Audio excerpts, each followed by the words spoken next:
Hi everybody, it's Roger Sakach here. I wanted to spend some time today and introduce to you my gas reservoir material balance spreadsheet.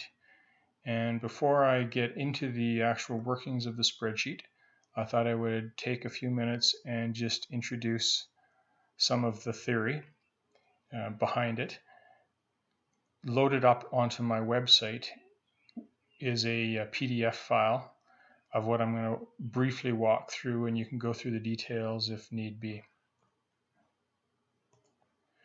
So the gas material balance is really based on, as a first pass anyways, we're going to start with considering the number of moles in the gas. And it's fair to say that the number of moles that have been of gas that have been produced from a reservoir is equal to the number of moles of gas that were initially in place, minus, of course, the number of moles that are remaining.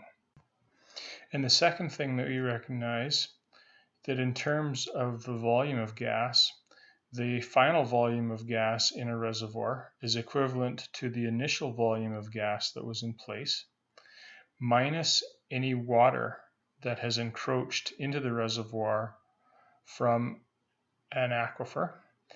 And in addition to that, we need to add to it the amount of water that's been produced at surface conditions and then multiplied by the formation volume factor to get it down to reservoir conditions. Okay, so this is the second relationship that we need to recognize. This relationship, by the way, does exclude, for now anyways, the rock and water compressibility of the system.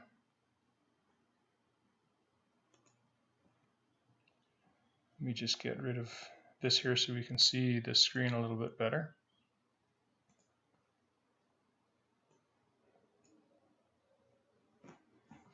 Okay, so then once we have those two basic equations, we need to then introduce into the system the real gas law. PV is equal to Z nRT. And if we take that equation and rearrange it in terms of the number of moles, then we get N is equal to PV over ZRT. And we can take that original equation that we looked at, the molar equation, which again is shown here, and we can replace it with this equation here.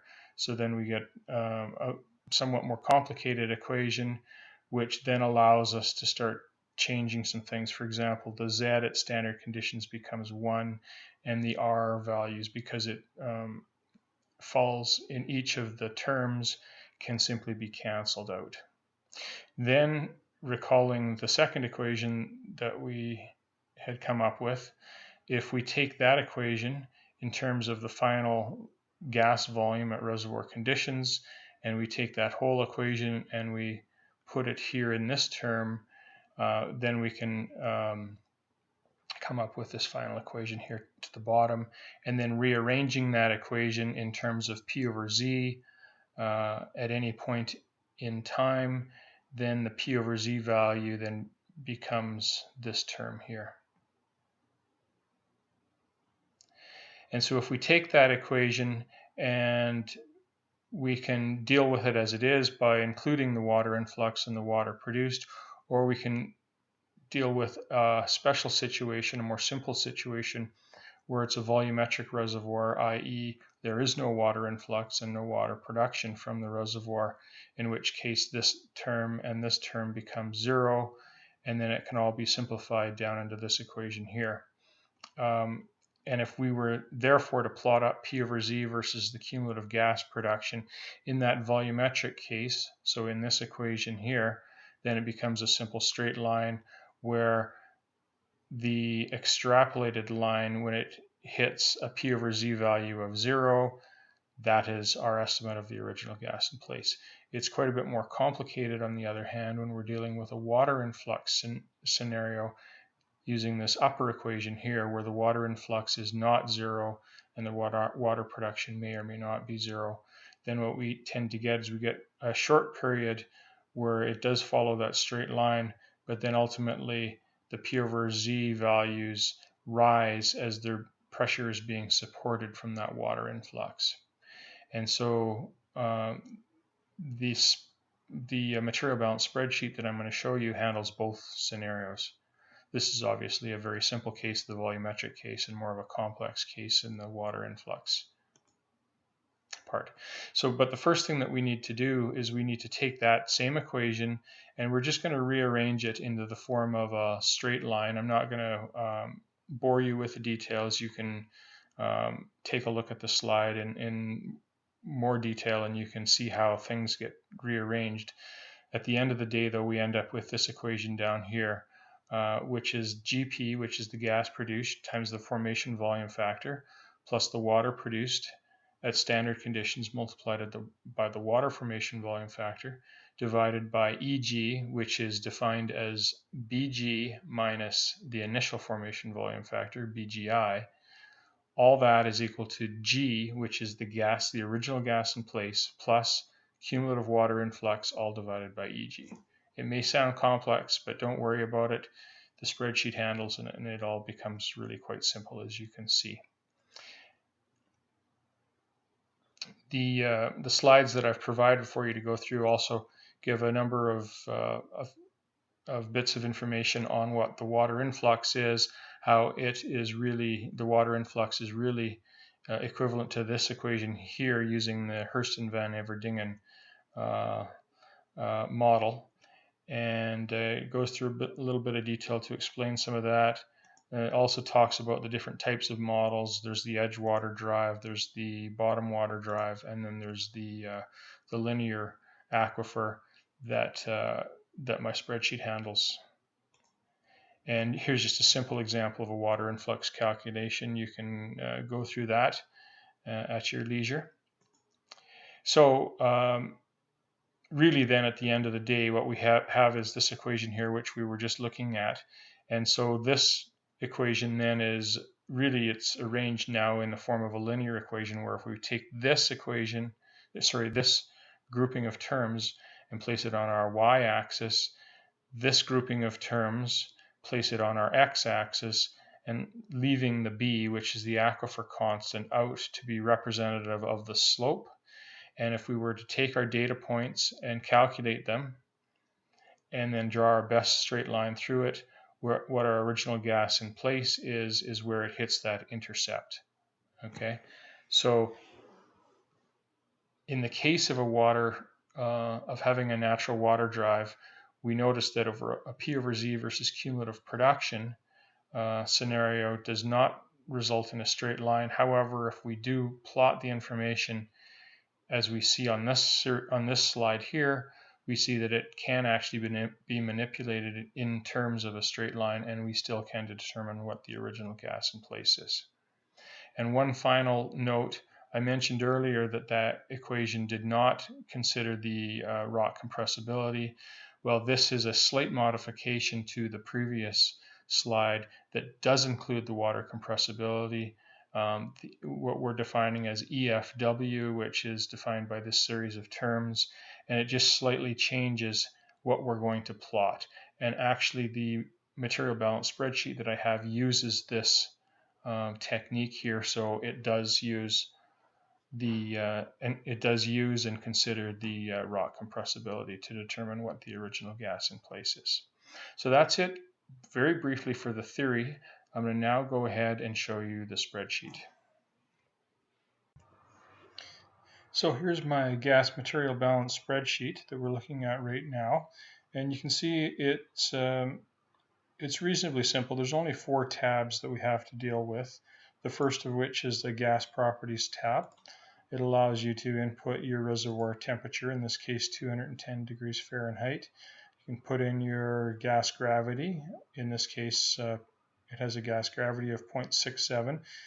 If you have any nitrogen, carbon dioxide, or H2S involved in the gas, you can put those percentages in there, and the spreadsheet will then simply go ahead and calculate Zs and calculate your formation volume factors, gas viscosities, gas compressibilities, etc. And it'll plot them up. Here's a plot of Z versus the pressure. Z being the blue line here, and then the gas expansion factor, or 1 over Bg, is shown here on the y-axis.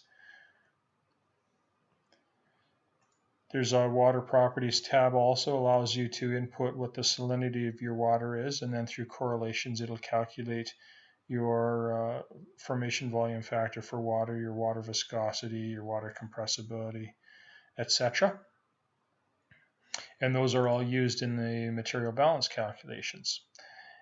In addition to a material balance tab and a history matching tab, which I'll talk about shortly here in a little bit of detail, there are a few other tabs that are hidden, and those are the water influx calculation tabs.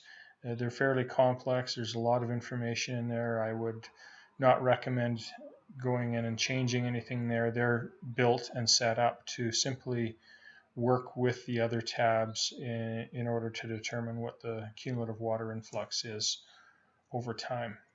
So let's take a look now at the material balance tab. This is the tab that actually allows you to put in historical information, production and pressure data, and allows you to estimate what the original gas in place for your reservoir is. So let's just sort of go through all the input parameters. The inputs are shown in green here, where you're allowed to go in and change some values. So first of all, we're going to tell the model that we do want to consider an aquifer influx. So we have a 1 here. If we did not want to consider an aquifer influx, in other words, we were wanting to look at a volumetric scenario, then we would type in a 2. We can tell the program what our initial water saturation is for the reservoir and what our average porosity is. We can tell it whether we're dealing with a sandstone or a limestone, and that will impact the rock compressibility calculation values. In this case, we're just going to assume a simple sandstone. And here we have some overriding features here. If we want to ignore the correlations for rock compressibility, water compressibility, and water viscosity, we can just simply put in a yes here and put in our favorite value, which will override the correlations that we were just looking at. And we'll take, don't worry about for right now the original gas in place number. I'll show you how that works in a minute or two. Down here we have the historical information that we can input into the model. So the dates where we have measured reservoir pressures as shown here, and where we have cumulative water and gas volumes that are recorded. So we need to input all of that data, of course, and then in addition to that, because we're considering an aquifer in this case, we have to characterize our aquifer a little bit, and in this situation we're going to use an edge water drive as indicated from the 1 here. 1 means edge water drive, 2 for a bottom water, or 3 for a linear drive.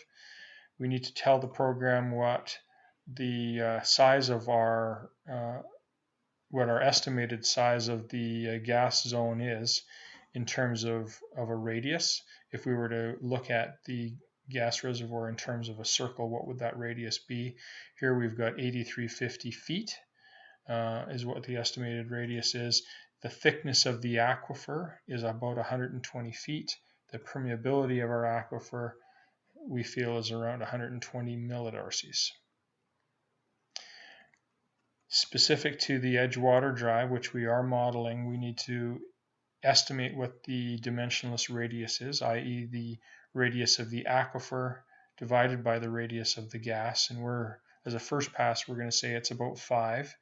And the contact angle, we're going to say the water is encroaching from all directions, all 360 degrees from around this gas reservoir. We have the option of saying it's 180 degrees, in which case we would be probably assuming that there's some type of fault involved preventing the water from encroaching all the way around. But in this case, let's assume it's just simply 360 degrees. All right, so let's get into the guts of it. How do we know what our gas in place is? Well, there's four main plots here that I wanted to show you. The first one here is just simply a record of what our historical gas production is. In this case, we're assuming that our reservoir has a gas contract, and it's being contracted at 270 million cubic feet a day, and that occurs for about a 7-year period that we can see here, 270 million a day constant for 7 years. And if we were to zoom in a little bit, we do have some water production. You can see our cumulative water production is initially 0, and then it ramps up a little bit over time. Simply because of the scaling here, it's difficult to see what that cumulative or what those water rates are. But they're in the order of about 1,000 barrels a day of water. Here is a diagnostic plot that we can take a look at first. And this will show us an indication of whether we're dealing with a volumetric reservoir or a natural water drive. And because these points are plotting in this concave down way, that is an indication that we're dealing with a water drive. If the points were falling all on the same point and just sort of tracking where my cursor is going, that would be an indication of a volumetric reservoir. Clearly, we're dealing with a natural water drive because of that character there. And really where all the work is done is in this particular plot down here. This is the same plot that I had shown earlier on when we were looking through the theory of the gas material balance calculations. What we need to do is we need to, as we have here, we've got all these points plotted up here, and they're actually not bad. They're pretty much in a straight line manner. Not perfect. We can maybe do some work to fine tune that. But as a first pass, we're actually looking pretty good. So let me show you sort of how that works. I'm going to come over here. I'm going to just put in a split in my screen here. And let's tinker around with the size of that aquifer. I'm just going to come up here and just put a split here. And then I'm going to scroll over so we can see things a little bit. So let's go down a little bit. Let's give this a dimensionless radius of 2. In other words, a smaller aquifer. So if I type in a 2 here and calculate things, well, it actually gets worse. Now we're far from a straight line. Let's try a 3. Maybe go up a little bit. So we're starting to come back onto that straight line. You can see the later points, 10, 9, 8, are starting to wrap around here, is an indication that our aquifer is not big enough. So if we were to go back here and try a 4, a 5, we start getting nicer. And eventually I'm going to come up to about a 10 here. And I'm going to say we've got a decent size aquifer. And now you can see the points are all lying very close to that straight line. And so we seem to be happy with the size of the aquifer. The only thing that we need to work on now is the actual estimate of the original gas in place. And so I'm going to come over here now. I'm going to just put in another split over here. And then scroll back to that same plot. Okay. So you can see that actually I've got things set up already where it actually comes in pretty good. Our estimate of the original gas in place, as you may recall, is where this line hits the intercept. And in this case, I've got 817 million cubic feet, or 817 BCF, which is an indication it's quite a large size gas reservoir. But let's say that we thought it was 500, just 500 BCF, just as a first pass. Well, you can see where this line that we're calculating here, which has to have the slope of B, which is equivalent to our aquifer constant is not falling through those lines at all. Clearly, that intercept is too low, and clearly, therefore, our original gas in place estimate is too low. So let's say 700. 700 is coming a little bit closer. If we were to come up to 900 here, and we can just sort of bounce around, and eventually we come down to about 817 BCF, which seems to match well with everything, and that is our estimate of the original gas in place. If we take a look at the conventional P over Z versus cumulative graph here, you can see that the historical data points are actually rising relative to that volumetric case, which would be a straight line between the initial P over Z and our gas in place of about 817 BCF. So again, that rising P over Z relative to the volumetric line is another indication that we're dealing with a water drive. This line here in blue, as shown on the y-axis, is an indication of what our estimated cumulative water influx is. And you can see they're pretty big numbers, indicating a very significant amount of water that is influxing into our reservoir. So now let's take a look at the history matching tab. The purpose of the history matching tab is to go through those same material balance calculations, but through a different direction, through a different process.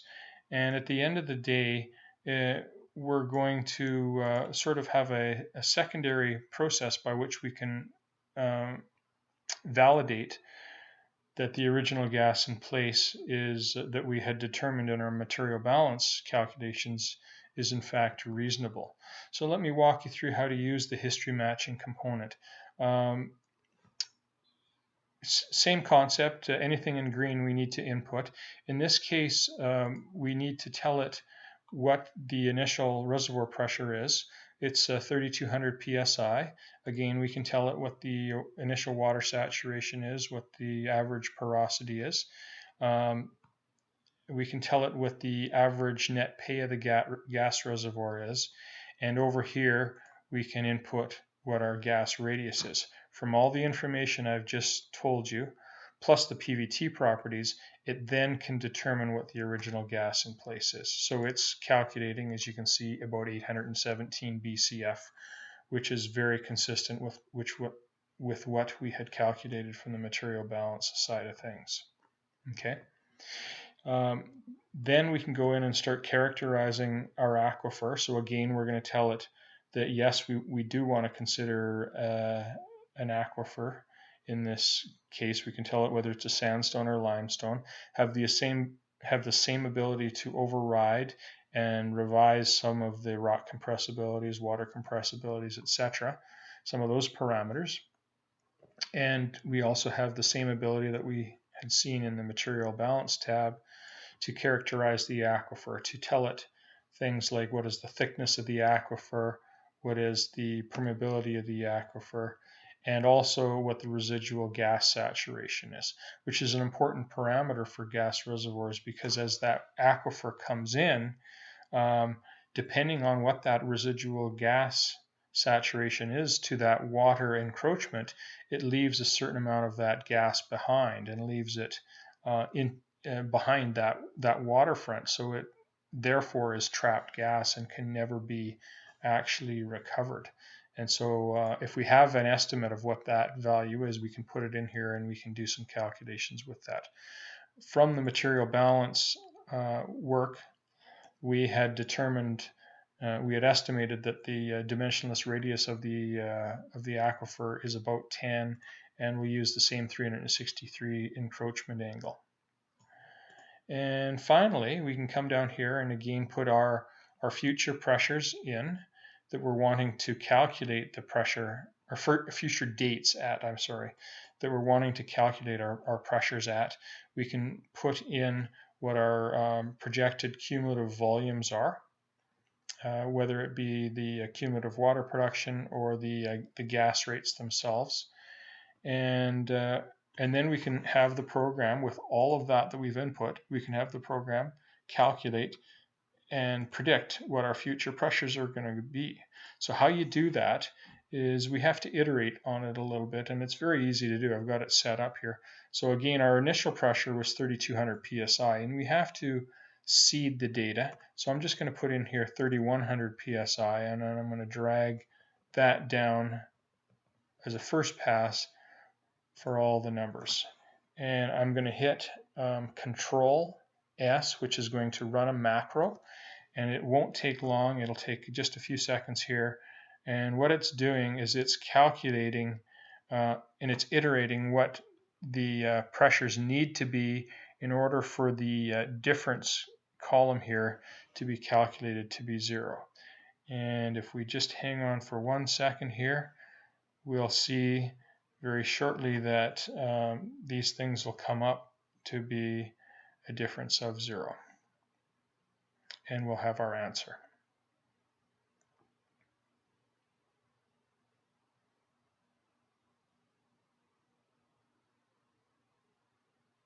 And there we have it. So there's a difference of 0, and it's now, the program has now changed our original estimates of the pressure to be these values here, and that's really the history matching side of things. Where we come over and where it becomes interesting is when we look at the validation of it. So we have 2 plots here. I've elected to leave up here a 1 in, so that is going to not only plot the pressures that we've just calculated, but it's going to overlay it, the P over Z values, from the actual measured historical pressures that we had input into our material balance tab. And you can see that there's a good match with the calculated P over Z values versus the measured P over Z values in blue. Again, if we were dealing with a volumetric reservoir, our expected trend of the P over Z would be a straight line coming down and finally meeting with our original gas in place of about 817 BCF over here. But again, because the P over Z values are above that line, it's again an indication that we're dealing with a natural water drive. We have calculated here a couple of other interesting things which are useful. Over time, we're able to determine what the portion of the reservoir has been swept by water. So we can see up here when we get to a recovery factor is shown with these star values of a little over 70%, then our equivalent portion of the reservoir that's been swept with water is about 67%. So again, this is an indication that we've got a very strong aquifer, and it's at this point in time anyways, we've actually swept about 67% of our of the reservoir, of the hydrocarbon pore volume within the reservoir, which is accessible to the water influx. And the blue line down here is an indication of what portion of the original gas has been trapped. And it's about, at this point, about 13% of the original gas in place has been trapped. If we come over to the calculations here, we can see that the trapped gas volume here is about 100 BCF, which at that point in time was 105 BCF, which was about 13% of the original gas in place. So these are not small values of gas volumes that have been trapped. Very significant, and it does beg the question: is there anything that we can do in order to minimize those values? This plot down here is very similar information, but rather than being plotted relative to cumulative production, we're now simply plotting the data relative to time. And again, we can see the P over Z values in red plotted against time, and the pressures themselves, both of which have very good matches relative to what we had seen from actual measured pressures that we were analyzing earlier in the material balance side of things. It again calculates the portion of the portion of the reservoir that's been swept by water over time, and the portion of the original gas in place that is trapped behind that flood front. Okay. And there's a nice little summary over here of what our input parameters were. It tells us what our initial pressure was, what our porosity was, gas gravity, and a little bit of some of our inputs for the aquifer itself. It tells you obviously what the original gas in place estimate is of about 617 BCF.